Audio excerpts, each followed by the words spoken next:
안녕하세요, 김밀란입니다. 오늘 영상의 주제는 알리오 올리오입니다. 제가 이 영상을 왜 또다시 찍느냐라고 한다면은 많은 분들께서 유튜브 댓글이나 인스타그램을 통해서 저는 김밀란님이 올려준 영상 방법 그대로 따라해도 알리오 올리오 맛이 잘 안 납니다. 어떻게 하면 더 알리오 올리오를 맛있게 할 수 있나요? 혹은 어떻게 하면 알리오 올리오를 조금 더 고급스러운 형태로 변형할 수 있나요? 에 대한 질문을 많이 해주셨기 때문인데요. 개인적으로 갖고 있던 생각은 이 알리오 올리오라는 요리 자체가 이전 영상에서 제가 한번 언급을 했었지만 따지자면 우리나라의 간장 계란밥과 같은 그런 요리다 보니까 개선의 여지가 별로 없고, 또 이렇게 간단한 요리를 굳이 더 나은 형태로 꼭 변형을 시켜야만 하는가라는 의문을 갖고 있었기 때문입니다. 즉 필요성을 잘 못 느꼈기 때문인데요. 요리사라는 직업을 갖고 있는 사람의 한 명으로서 이러한 의무를 저버리는 거는 또 약간 말이 안 된다라는 생각이 들기도 했고, 그러던 차에 기억을 곰곰이 되짚어 보니 이러한 방법으로 하면 알리오 올리오를 조금 더 나은 방향으로 개선할 수 있겠다라는 생각이 들어서 이번 영상을 촬영하게 되었습니다. 자, 그렇다면 제가 이러한 마음을 갖게 한 요인이 무엇인가 조금 궁금해 하실 텐데요. 다름이 아니라 바로 이것입니다. 지금 제가 앞에 갖고 있는 것은 마늘로 만든 퓨레입니다.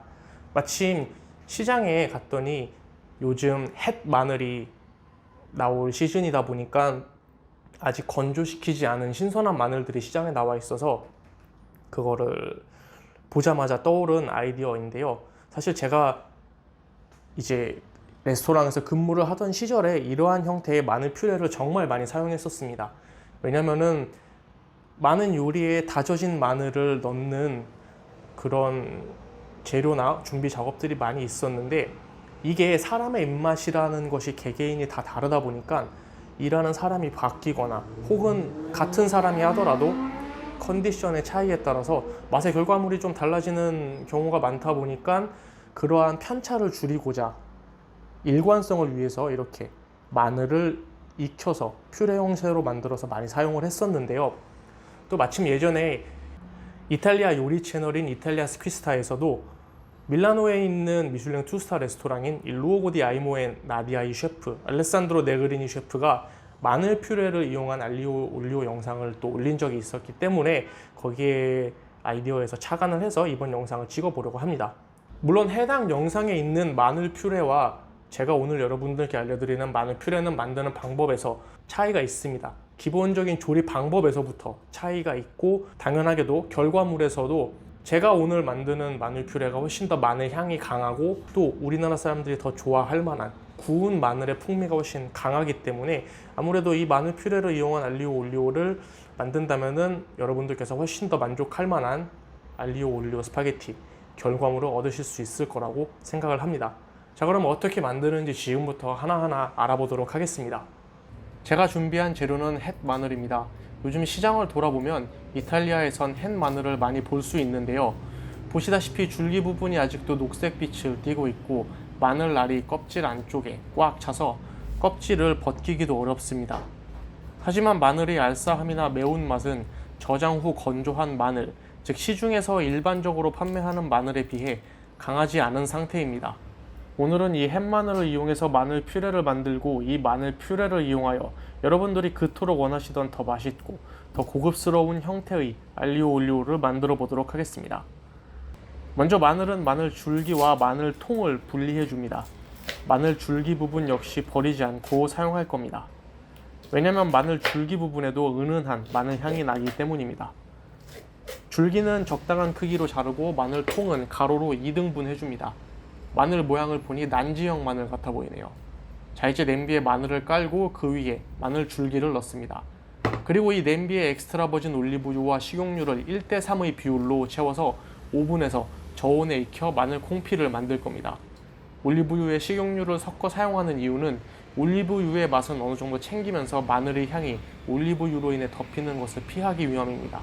왜냐면 콩피가 끝나면 기름에 마늘 향이 깊게 배어 마늘 기름이 되기 때문입니다. 조리가 진행되면서 재료들의 부피가 줄어들 것을 감안하여 재료가 잠기기 직전까지만 기름을 채워줍니다. 기름이 너무 많으면 그건 그거대로 마늘 향이 옅어짐으로 이렇게 하는 것입니다. 만약 햇마늘이 없다면 일반 마늘로 동일하게 진행하셔도 무방합니다. 자, 이제 오븐에 넣고 140도에서 천천히 약 2~3시간 정도 익혀줄 건데, 조리 중 발생하는 수증기로 인한 오일의 오염을 막기 위하여 종이 호일로 까르투슈를 만들어 뚜껑 대신 덮어줍니다. 먼저 종이 호일을 반으로 접은 뒤 다시 한 번 더 접어줍니다. 그 다음 접힌 부분을 찾아서 기준점으로 잡아줍니다. 그리고 기준점은 시작으로 부채꼴 모양이 되도록 끝에서 끝까지 접어줍니다. 접는 간격의 크기는 중요하지 않지만 촘촘하게 접어주면 더 깔끔하게 모양이 나옵니다. 이후 냄비의 반지름 길이만큼 남기고 잘라준 뒤 반대쪽 꼭지점 부분을 아주 작게 자릅니다. 이렇게 완성된 카르투슈는 보통 브레이징이나 잼, 꽁피를 할 때 재료가 공기에 노출되어 건조되거나 타는 것은 막으면서 조리 중에 발생하는 수증기의 증발 속도를 원하는 대로 조절할 수 있게 만들어줍니다. 준비가 끝난 마늘은 140도 오븐에서 마늘이 완전히 푹 익도록 약 2~3시간 동안 익힙니다. 마늘 줄기는 전부 건져내서 버리고 마늘은 따로 건져내서 식힙니다. 기름은 한쪽으로 치워 식히고 마늘은 알맹이만 조심스럽게 전부 빼냅니다. 껍질째 오일에 푹 잠겨 저온에서 오랫동안 익었기 때문에 마늘이 타거나 갈색으로 캐러멜화되지 않고 향이 은은하게 보존되어 있습니다. 분리가 끝난 마늘은 믹서로 곱게 갈아 마늘 퓨레를 완성합니다.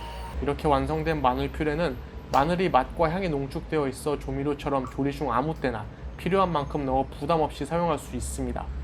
냉장 보관 시 최대 3일까지 보관이 가능합니다. 사용한 기름은 아주 고운 채에 걸러 1차로 불순물을 걸러냅니다.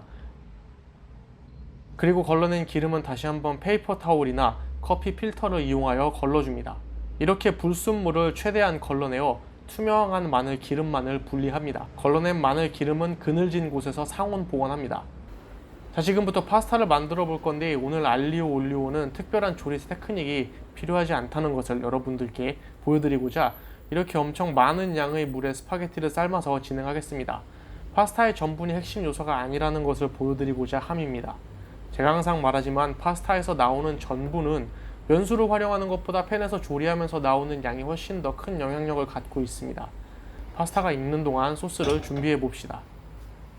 팬을 올리고 올리브유를 가장 최소한 만큼만 둘러줍니다.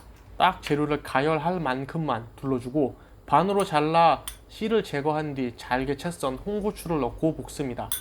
일반 건 페페론치노 사용 시엔 굳이 가열할 필요 없이 그냥 팬에 넣기만 하면 됩니다. 다시 돌아와서 팬에 넣은 고추가 지글거리기 시작하면 면수를 한 국자 넣고 불을 끕니다. 이렇게 준비한 뒤 파스타가 익을 때까지 기다립니다. 이후 봉투에 표시된 알덴테 조리 시간보다 3분 정도 덜 삶은 스파게티를 팬으로 옮기고 부족한 만큼 다시 면수를 채워 파스타를 천천히 마무리하며 동시에 면수에 파스타의 전분이 녹아 걸쭉해지도록 익혀줍니다. 이후 평소보다 조금 더 물을 넉넉하게 남긴 뒤 준비한 마늘 퓨레를 넣고 잘 섞어줍니다. 주의할 점은 이 마늘 퓨레에도 기름이 포함되어 있기 때문에 너무 많이 넣으면 나중에 기름이 분리되어 버립니다. 자, 이렇게 가볍게 섞어주는 것만으로 걸쭉하고 크리미한 소스가 완성되었습니다. 마늘 퓨레가 소스의 농도를 빠르게 잡아주는 역할을 하기 때문입니다. 그리고 마지막 마늘 오일을 추가하여 향을 더해줍니다. 잘 섞어 파스타를 마무리합니다.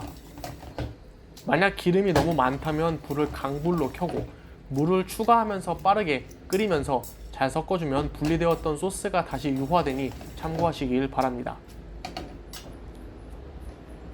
접시에 파스타를 담고 소스를 뿌려서 마무리합니다. 보세요, 딱 봐도 맛있어 보이는 소스죠.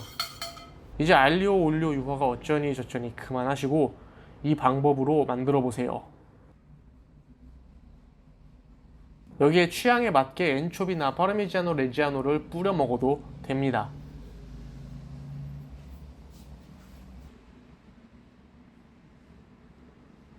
마늘 향이 은은하면서도 확실하게 나고 달큰한 감칠맛이 혀를 감싸면서 입안에서 폭발하는 게 잘 느껴집니다. 이렇게 마늘 퓨레와 알리오 올리오를 만들어 봤습니다. 오늘의 영상 끝. 시청해주셔서 감사합니다.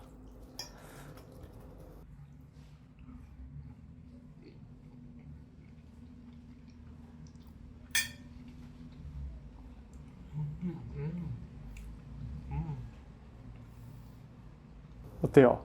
참 쉽죠?